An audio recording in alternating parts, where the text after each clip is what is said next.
You know, they've had 3 of their worst losses, and the woes continue a little bit. Yeah, it would just be nice to say the Jazz are really good and we could just go home and that'd be the show. That's pretty much what it was. I mean, look, the Lakers are struggling a little bit right now. Okay, they're missing their big, engine in the middle, AD. That's bad enough. Then you're missing Schroeder. That really sets them back because you can't run your offense or your defense without 2 major components. You can try, you can fill in here and there, but they have not been able to sustain that. They depend on LeBron quite a bit. And so, the Washington game, 17-point lead, they had to get that one. Because they get that one, that kind of makes them feel good about where they are in the schedule. But going into Utah without AD and Schroeder, that was going to be a tough game. And Utah proved that their record it's not a fluke. They're pretty good. Yeah, really good team. They're one of the best 3-point shooting teams in the league, and they showed that tonight in the first half. Yeah. They put up 13 threes, I think it was. 14 in the first half. 14, sorry, -1. And if you look at the Lakers, they're really missing Schroeder. I know we're missing AD, but they're really missing Schroeder because you got another guy who can penetrate, who can get his own offense, who can do things of that nature, and you can get LeBron off the ball. Because you look at the way Alex Caruso did, he did it, but he doesn't have that extra gear like a shooter does to get to the hole and get easy buckets, because that's what it's going to take in games like this. When one team is hot from 3 and you're not hot from 3, you need to get some points in the paint, and that's what Schroeder provides for the Lakers when he goes to the bucket and gets those points in the paint. And we do want to give credit where credit is due, as you both alluded to. The Utah Jazz are playing great basketball. They have the best record in the NBA. In the last 24 games, guys, they're 22-2. And just the last couple of nights, in their last 2 games, they've hit 53s. And tonight, in that category, the Lakers were -42 in threes made. How about that number? -42. They were 22 of 48. The most threes the Lakers had given up this year was 19, but the Jazz lit it up. Rob. Everybody. Think about it. Conley came out, and he was 4 for 4 in the first half. And this is with Donovan Mitchell not hitting threes in the first half. You got Bogdanovich, you got other guys on the team who are stepping up, knocking down threes.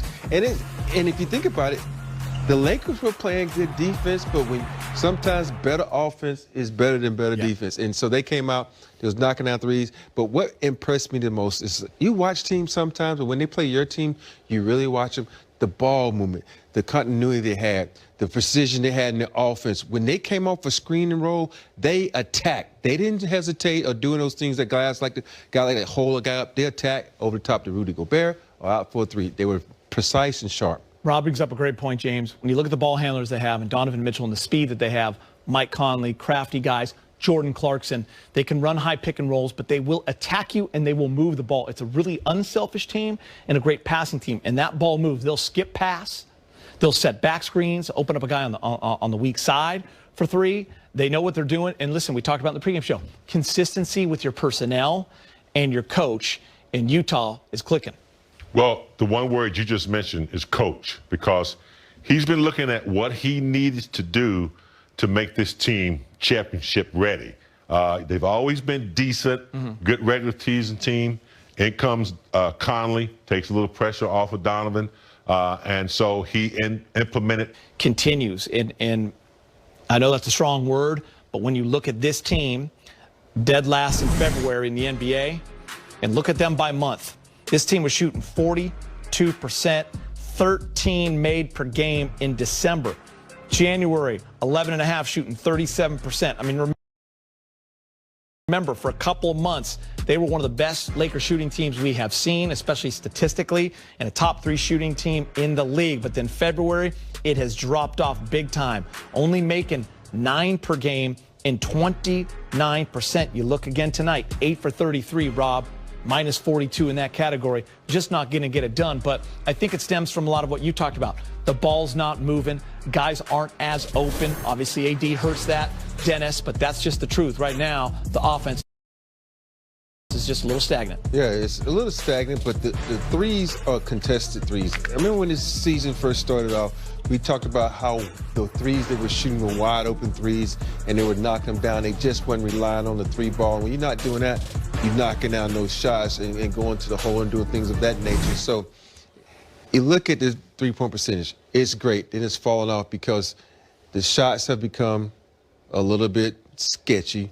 The fatigue has become a little bit talked about. The season is going on a little bit longer. These things affect the way you play. And James can tell you, when you go long into the season, the following season, it's hard. It's hard to get those legs. And sometimes the legs will go up and down until after All-Star break is when you get your second energy. And you're not as concerned. You're just coming off a championship, right? I mean, James, the guys aren't panicked. I'll tell you that right now. Yeah, it's obviously more fun to win. They're not panicking, and they know where they've been and what they just come out of. And, honestly, I don't think the three-point shooting is going to get any better. And I hate to sound like a broken record, but your three-point shooting is only as good as your offense is flowing. Ball movement, you got AD down there. He needs to be double-teamed, triple-teamed. You need to have Schroeder breaking down the offense and collapsing and kicking out. And if you don't have that part of your game, you're going to have to find something else. Now, you can hit some threes. Yeah. When LeBron pops it back out to you, they had some open look. Wes Matthews got to work on figuring out a way to get open.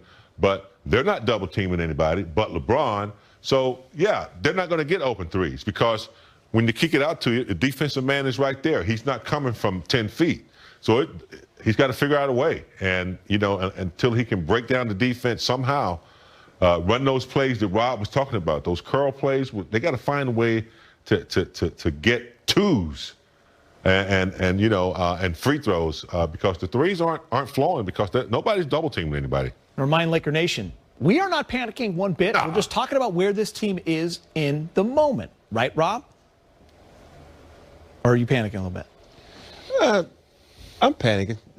Sure don't look like it. You have 7 rings. When did you panic? I panic a little bit because this can become a part of their nature and a part of their culture, just shooting threes. And it's the way of the NBA it is now. You want to shoot threes and you want to keep up with the Joneses. They're not even attempting that many threes. Yeah, but you worry about that because now they're not attempting any night because they went up a really good defensive team. So, but during the season they are, and I just want them to just play basketball and try to get buckets and get in the paint and do things of that nature because when you get buckets in the paint, it gets you going. KCP is proof of that because when he's just shooting threes, he's a okay player. When he's going in the hole, getting buckets and getting threes, he's a good player. So, and that's what you want everybody on this team to be consistent and be good players and not just say, okay, we can play the Lakers because all they're going to do is shoot threes. So you got to get some penetration other than LeBron and Caruso and Dennis Schroeder. All right. Do you want to my panic is this. My panic is that when they get AD back and they get Schroeder back, are they going to be able to jumpstart and get back to where they were? That's my biggest panic. I think if they can, we know they can shoot the three. They've proven that. That's going to be their biggest challenge. When you're missing players that have been out, can you get back to that style of play going into the playoffs? That's my biggest panic. I'm not really panicked right now if everybody's healthy,